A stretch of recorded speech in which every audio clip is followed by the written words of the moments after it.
Okay, so we are going to learn atrial flutter. What happens basically in atrial flutter?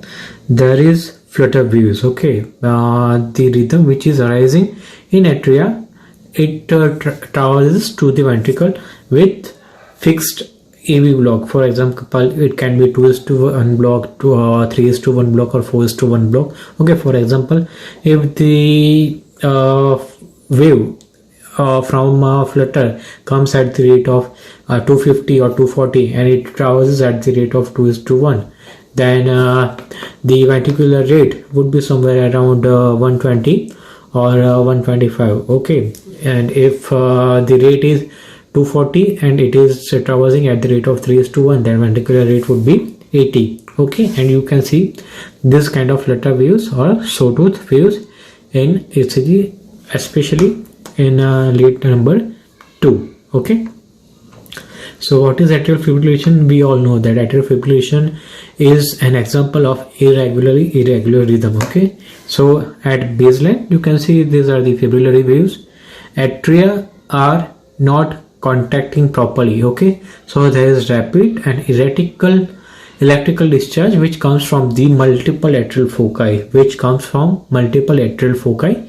okay, and most likely it arises either from right atrium or either from the left atrium. Okay, so when this foci arises, it does not give rise to P wave because atria is not contracting, atria is not polarizing, so there is absence of P waves, and you can see that there is irregular RR interval. So if you have a patient with atrial fibrillation, this patient has irregular heart rate or pulse rate, so you cannot identify P waves, and P interval is not measurable, and mostly the QRS is less than 0.12 second. Okay, so and QRS rate, whenever, very important, whenever this QRS is controlled, it is between 60 to 100. Okay, so that is regular if it is controlled. And now we are going to learn wandering pacemaker. So what happens in wandering pacemaker? We know that normal pacemaker is situated in SA node. Okay, I mean normal pacemaker is SA node. So SA node discharges constant electrical activity at constant rate between 60 to 100 at constant interval. Okay, so what happens in wandering pacemaker? This pacemaker side shifts from SA node to other latent pacemaker sites either in the atria or at the AV junction, and then moves back to the SA node. Okay, so sometimes the SA node would give discharges, then atria would give discharges, and sometimes the AV junction gives discharges. Okay, so as you can see that there would be different morphology of this P wave, if you can see. Okay, so P waves, that can be morphology of different types of P wave, and the most important point in PAC or premature atrial contraction, that the rhythm is abnormal, but mostly the rate would be normal, that is between 60 to 100. Okay, then another DD for this pacemaker is multifocal atrial tachycardia, because there is also different morphology. More than 3 types of P waves can be seen. Okay, you have more than 3 types of P wave in this, and what is the point which differentiates this from PAC? That the heart rate in such patient would be greater than 100 beats per minute. Okay, and rhythm is irregular, and it is generally seen in patients with COPD. Then supraventricular tachycardia. Okay, generally we consider mostly AVRT, that is atrioventricular nodal reentrant tachycardia, and AV nodal and atrioventricular reentrant tachycardia, AVRT and AVNRT as a supraventricular tachycardia. Okay, as a practice. Actually, this atrial fibrillation and atrial tachy are also considered supraventricular tachycardia, but mostly in a PSVT section we generally consider this AVRT and AVNRT. Okay, so PSVT is a rapid rhythm that starts and stops suddenly. Okay, that's why it is called paroxysmal. Okay, so in this ECG we can see that these are the normal beats and there is sudden onset of supraventricular rhythm or supraventricular tachycardia. Okay, you can see that heart rate is greater than 100, so this is tachycardia, and it is actually sudden, so this is paroxysmal. It starts suddenly and it can stop suddenly. Okay, and QRS is normal. Okay, then we are going to learn junctional mechanism of abnormalities of rhythm. Okay, so when junction takes over as a pacemaker of the heart whenever there is synodal failure. Okay, we had learned earlier that whenever there is the failure of SA node for generation of the impulse, AV node and can take over and can generate junctional rhythm, or if it also fails, then ventricular rhythm arises and it takes over as the pacemaker. Okay, and we had seen that junctional rhythm, whenever it comes, the QRS, intrinsic QRS rate of junctional rhythm is somewhere between 40 to 60. Okay, so it is between 40 to 60 normal junctional rhythm. Okay, so you can see that in this ECG there is no P wave. Okay, so whenever there is no P wave, I mean SA node has failed to discharge, but whenever it has failed to discharge the impulse, the junctional rhythm comes and it takes over and beats the heart. Okay, then you can see in this ECG very well that there is absence of P wave. Okay, in this ECG it was inverted P wave. Okay, and the QRS rate is between 40 to 60 beats per minute. Okay, so the atria and the SA node do not perform their normal pacemaker function, and then the junction escape rhythm begins. Okay, and rhythm, it can be slightly regular, but most of the times it is regular rhythm, and rate is between 40 to 60 in junctional rhythm. What is accelerated junctional rhythm? If it is greater than 60, I mean if it is between 60 to 100 of junctional rhythm, that is accelerated junction rhythm. Okay, what is premature junctional complex? PJC is because of enhanced automaticity in the AV junction, it produces premature junctional complex. Okay, then we are going to learn now what are the different mechanism of ventricular tachycardia and ventricular rhythm disturbances. This PVC, premature ventricular complex. Okay, so what is premature ventricular complex? It is a broad and bizarre ventricular impulse which arises suddenly in the atria. Okay, there is premature ventricular complex. If it is in the same form, I mean this is arising from the same focus, it is known as multiformic PVC. Okay, sorry, it is known as monomorphic PVC, and if it has different type of morphology, this has different morphology, this has different morphology, if this is also of different morphology, then it is known as multimorphic PVC. Okay, then this is known as ventricular couplets. Ventricular couplets, what happens in ventricular couplets? There is succeeding two PVC, there are succeeding two premature ventricular complex. This is known as couplet. Okay, if it occurs as succeeding 3, then it is known as ventricular triplets. Okay, what is ventricular bigeminy? Every alternate beat is PVC, then it is ventricular bigeminy. This is PVC normal, PVC normal, PVC normal.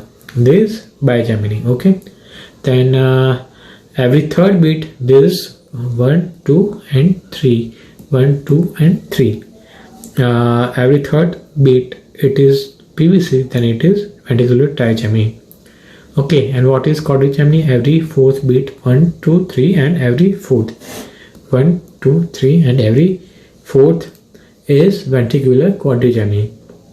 Okay, and as I told you earlier that as there is trigeminy, every third beat would be PVC. Okay, what is couplet? These PVCs occurring as a group of couple, and triplet is PVCs occurring in a group of 3. This ventricular triplet of PVC. What is ventricular tachycardia? If PVC occurs in succession with heart rate of greater than 100, okay, then it is ventricular tachycardia, and it is actually the broad QRS tachycardia. Okay, broad QRS मतलब कि the QRS duration it is greater than normal, that is greater than 0.2, 0.12, 0.12. okay, so it is greater than 3 small boxes, and mostly it is greater than 0.15, but for all practical purposes we consider this as broad QRS tachycardia. And if it is less than 0.12 or it is normal, then we considered these kinds of tachycardia as narrow QRS tachycardia. Okay, most of the types of tachycardia, most of the types of supraventricular tachycardia, most of the types are narrow complex tachycardia. Okay, and ventricular tachycardia is an example of broad QRS, that is greater than 0.12 second. Okay, you can see this is broad QRS. Okay, broad QRS tachycardia. Okay, you can see that there is run of PVC. Okay, then there is some normal beats, there is another run of PVC, there is intermittent ventricular tachycardia. Okay, there is polymorphic ventricular tachycardia, popularly known as polymorphic VT. Okay, PSVT, sorry, polymorphic ventricular tachycardia. It is Torsades de Pontis. Okay, this is Torsades de Pontis, TDP. Okay, we can see that it has the cut. So what?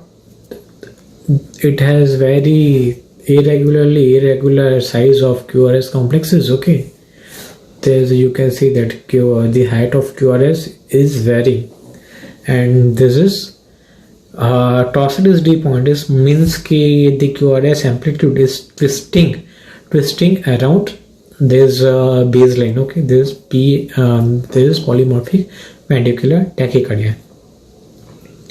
This ventricular fibrillation.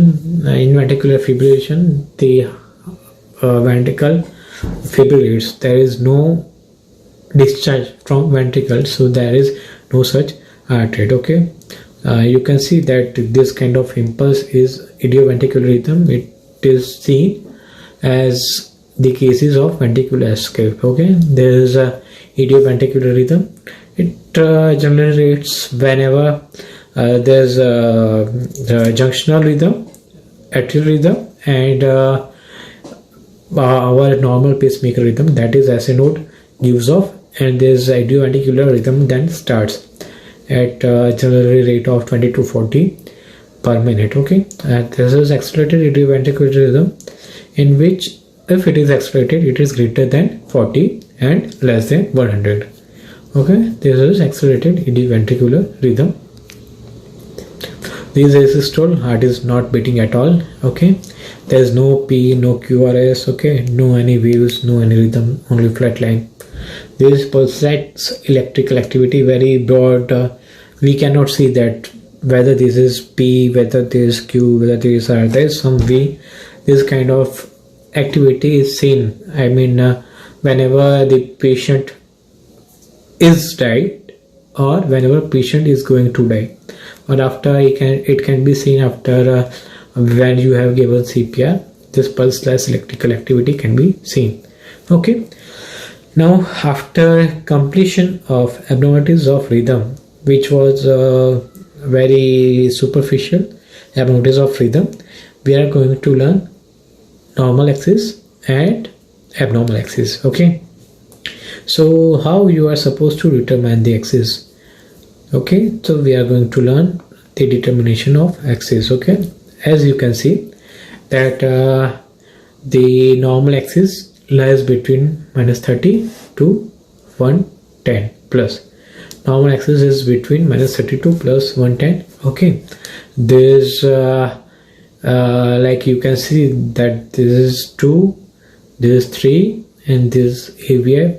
These are inferior leads. Okay, so their main vector will be lying in this direction at the downside. Okay, 1 and AVL, these are the anterior axis. Okay, these are the anterior axis in 1 and AVL. One is lying at plus 0 degree or 0 degree, and AVL is lying at -30 degree. Okay, and you can see that here is AVL. Okay, and these are the perpendicular lines which are drawn. This dashed line are the perpendicular lines to this leads. Okay,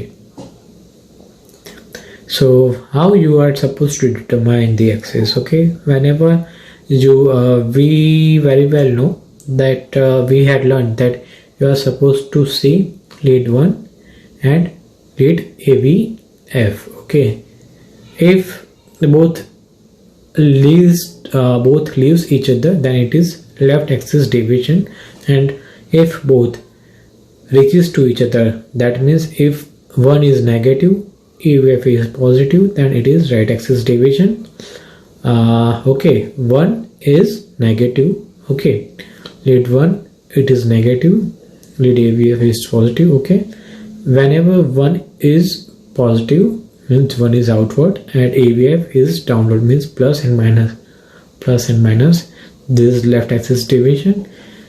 What happens in normal axis? Lead 1 and AVF, both of them are positive, both are dying in the same direction in positive pattern. And what is indeterminate axis? Lead 1 and AVF, if both are negative, okay, it is known as indeterminate axis or northwest axis, very popularly seen in ventricular tachycardia.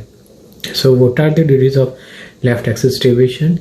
The degrees of left axis deviation are LVH, that is left ventricular hypertrophy, in short and fat individuals, inferior wall MI, left ventral branch block, LAFB. Okay, left anterior fascicular block gives LAD pattern, and LPFB, it has right axis deviation.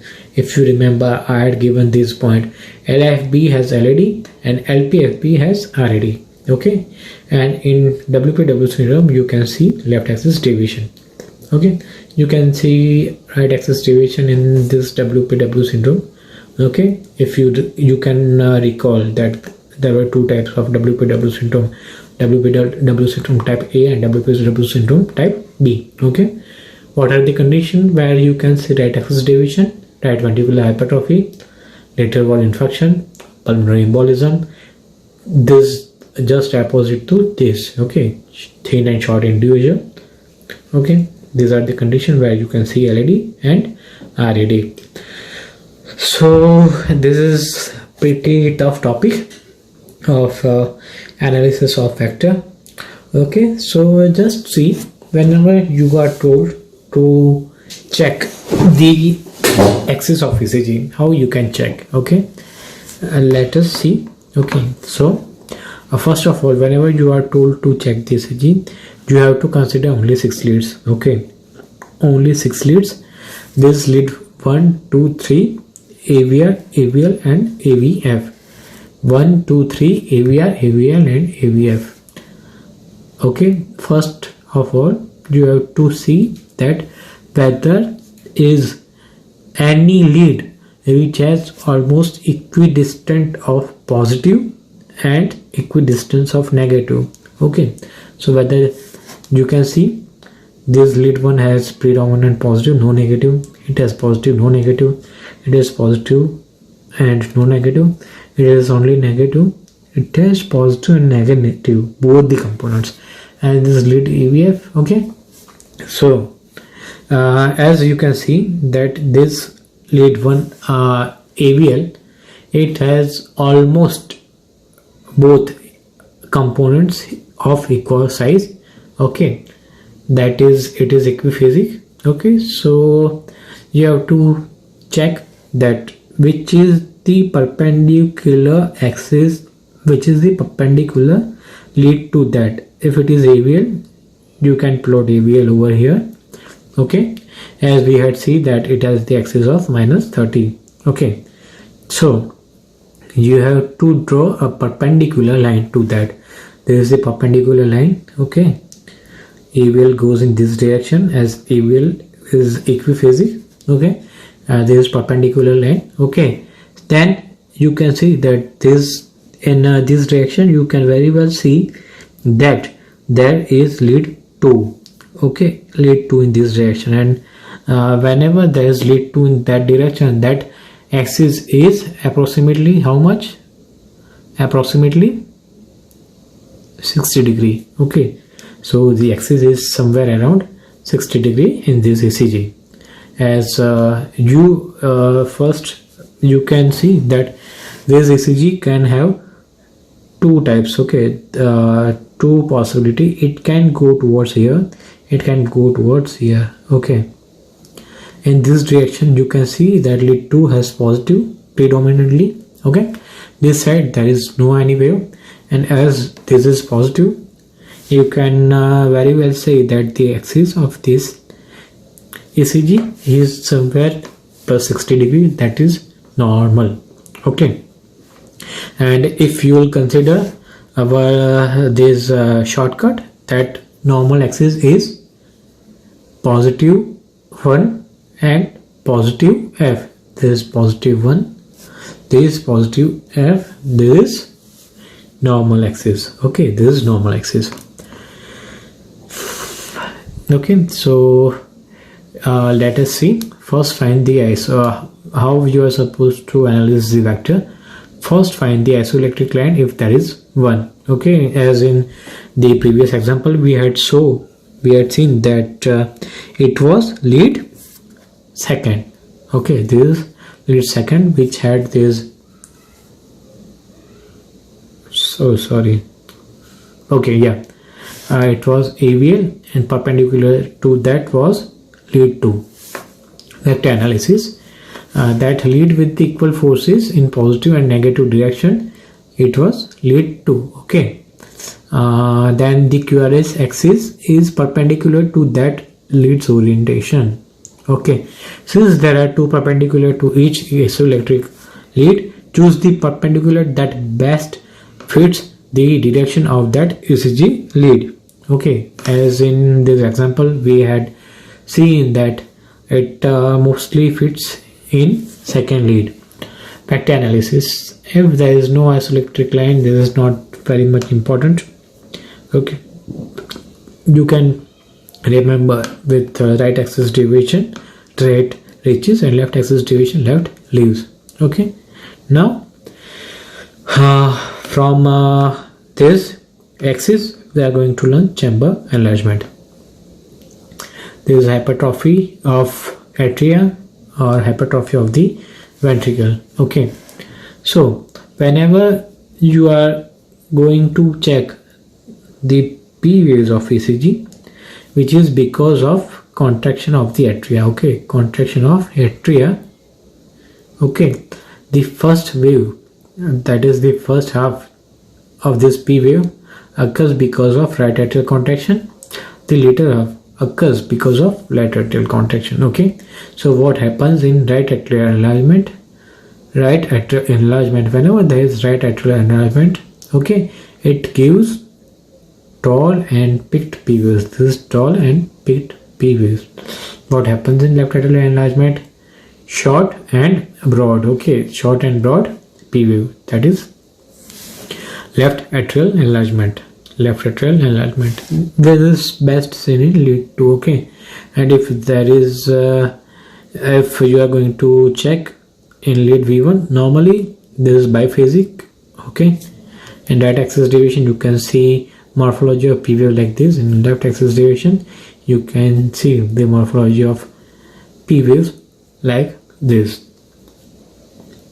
Okay, right atrial enlargement is also known as P pulmonale. Okay, and what happens in P pulmonale? It is a tall wave which has the height of greater than 2.5 millimeter and which has the voltage greater than 2.5 millivolt. Okay, you can see this classic P pulmonale, height of approximately 4 to 5 millimeter, that is 5 millivolt. Okay, this is P pulmonale, best seen in lead 2. Okay, now let's start with left atrial enlargement, in which we can see P mitral A. What happens in P mitral A? In P mitral A we have broad P wave which has the width of P wave greater than 3 small squares, that is equal to 0.12 second. Okay, and the notch in between is greater than 1 millimeter broad. Okay, in this ECG you can see that there is broad and notch P wave which has almost 4 small box, that is almost 0.16 seconds of duration. Then we are going to learn biatrial enlargement. What is biatrial enlargement? It has the features of RAE, that is right atrial enlargement, and features of left atrial enlargement. What are the features of right atrial enlargement? It has tall and peak P pulmonale, and left atrial enlargement has P mitral A. That means tall and broad. Okay, so it has the amplitude of greater than 2.5 millimeter and the width would be greater than 3 millimeter, that is 0.12 second. It is biatrial enlargement in lead 2. Okay, so then what happens in chamber hypertrophy when we are going to learn the criteria for LVH? This is very famous Sokolov-Levin index. What happens in LVH when we are going to see the changes of LVH in ECG? You have to calculate the depth of S wave in V1 plus the height of R wave in V5 or V6, whichever is greater. For example, the depth of S wave in V1 and this is S V1, then R V5 or V6. Okay, for example, the depth of V1 is 20. Okay, in V1, S in V1 and R V5 is, for example, 25. Okay, so 20 plus 25 would be equal to 45 millimeter, and this would become your LVH. Okay, and if the RAVL, that means the height of R wave in AVL is greater than 1.1 millimeter, that means it has 11 millimeter of height in AVL, then it is considered positive. Okay, then you have another score called Ramus-Estes point, that is for mugging up. Now we are moving to differentials of LVH. Okay, what are the causes of LVH? Hypertension, aortic stenosis, aortic insufficiency or aortic regurgitation, cardiomyopathy, and some cases of obesity, smoking, dyslipidemia, obstructive sleep apnea, and diabetes mellitus. Okay, this is criteria for right ventricular hypertrophy. For this right ventricular hypertrophy criteria, you have to consider this major 2 criteria. Okay, so the first one is R in V1 if it is greater than or equal to 0.7 millivolt. That means in V1 if the R wave is taller than 7 small square, okay, it is considered as RVH. Generally what happens in V1, S wave is more prominent. Okay, that means V1 is predominantly negative. If V1 is predominantly positive and it is greater than 0.7 millivolt or 7 small square taller, then it is considered as right ventricular hypertrophy. And the another one is R by S in V1 is greater than 1. That means the height of R wave is greater than depth of S wave with R wave amplitude of greater than 0.5 millivolt. So the height of R wave should be greater than 5 millimeters. Then in right ventricular hypertrophy, there is rightward axis or right axis deviation of greater than 110 degree. Okay, plus there should be, as we had learned earlier, that in lead V1 R wave should be greater than S wave, and there should be deep S wave in lead V5 or V6, and R by S ratio should be less than 1 in lead V5 and V6, and there should be ST depression and T wave inversion in V1 to V3. It is considered as RVH with strain. Okay, then these are the differential of RVH: normal in young adults and children. Okay, then COPD, red bundle branch block, true posterior wall myocardial infarction, and WPW syndrome. Okay, so what is biventricular hypertrophy? In the presence of left atrial enlargement, this is left atrial enlargement, any one of the following suggests the diagnosis. There should be presence of left atrial enlargement and any one of these 3 points. Okay, these 3 points, any one. R by S ratio in V5 or V6 greater than less than 1. That means S should be greater than R in V5 and V6. That means it should be predominantly negative in V5 and V6. S in V5 or V6 is greater than 6 millimeter. As I told you earlier, that is same. That means ki S wave should be deeper than 6 millimeter. Okay, and there should be right axis deviation of greater than 90 degrees. And other findings like criteria for LVH and RVH both are meeting, and LVH criteria if meeting and right axis deviation or right atrial enlargement is present. Okay, now we'll learn ischemia and infarction and miscellaneous in the next part 3 of bird's eye view on ECG. Now we are going to wind up this session. Thank you.